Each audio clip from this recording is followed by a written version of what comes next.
might know it. And of course, this is what happened as Christianity went out into the Hellenistic world in the first 2 centuries, and then as it went up into the Germanic regions and on so forth in the 2nd and 3rd centuries, and you begin to have customs and practices that were very pagan in origin be accommodated and given Christianized meanings. Well, then the final stage of terror management, annihilation. What you cannot avoid, you cannot assimilate, and you cannot reach a negotiated accommodation, then your only recourse is to annihilate the conflicting immortality project.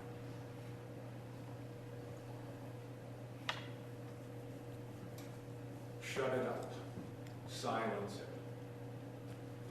There you go. You're free to take up this question later in your talk if you wish, but in today's culture we seem to have not just people with projects, immortality projects, but we have people who feel that, as you said earlier, life's a bitch and then you die. There is no life after death, and therefore he who dies with the most toys wins. Now this is a different target, a different enemy to be put to rest here than the one who wishes to somehow live forever, but in his heart knows that no one lives forever. Now, how much here, we're talking about dying to Christ and rising again before the final physical death, but how much are you going into the actual death here? Because most people's immortality projects are targeting that physical death. Yeah, going down to the grave. Yes. And so how do you deal with this idea of, you're going to die at any moment, and therefore you've got to go for the gusto, which is an entirely different target. Yes. But that's just a hedonism that is a denial of the original sin, and it's another form of perfectionism. Only in this sense, it's a perfection of the consumeristic sort. And so I would contend that it is still an immortality project, but only it's only couched, or it's couched in terms of I don't believe in the hereafter, that all my reward is in this life, but it is still an immortality project because you're seeking all of the reward in this life. Right. You should have the counterpart to that T-shirt is "He who dies the most time with the top toys is still dead." Yeah. All right. Well, so did the wealthy man leave? He was asked, or his heirs were asked. All of it. Yeah. It's all behind it. Just a quick example of how these the 4 steps work, and this is something that you are all familiar with. Are the simple legislative process involved in Robert's Rules of Order. Our paradigm for the engagement of the terror management theory. The meeting is called to order. Everybody is capable of ignoring an issue because nobody has brought it to the table. Nobody's put a motion on the floor. So as the meeting is called to order, everybody is content, you might say, in their own immortality projects, and nobody is challenged because they're all avoiding each other's immortality projects. Then a motion is made and seconded, and now all of a sudden we have a competition.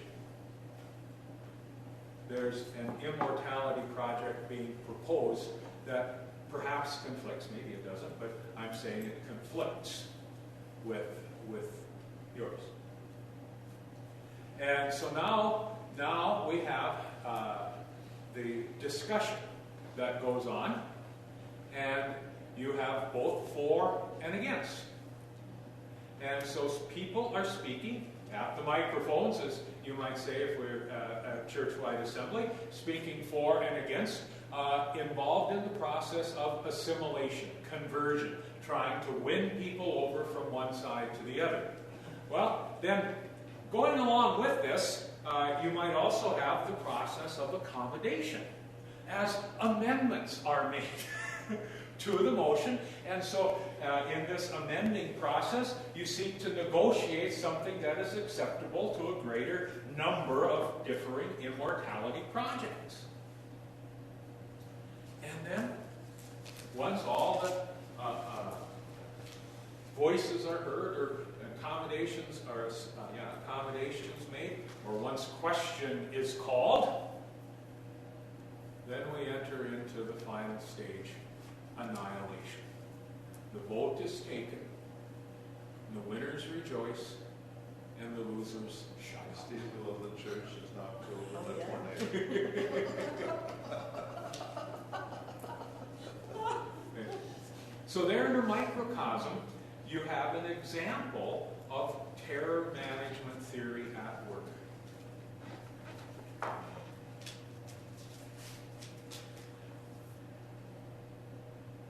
Except it doesn't really end it.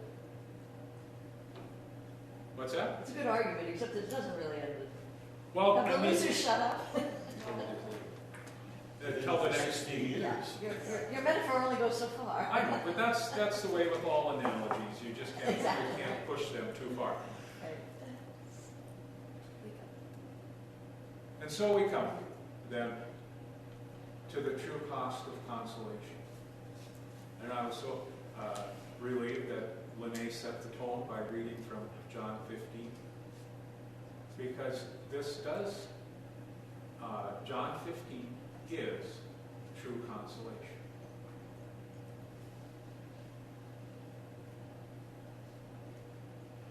A new commandment I give you, that you lay down your life, or that you love one another as I have loved you.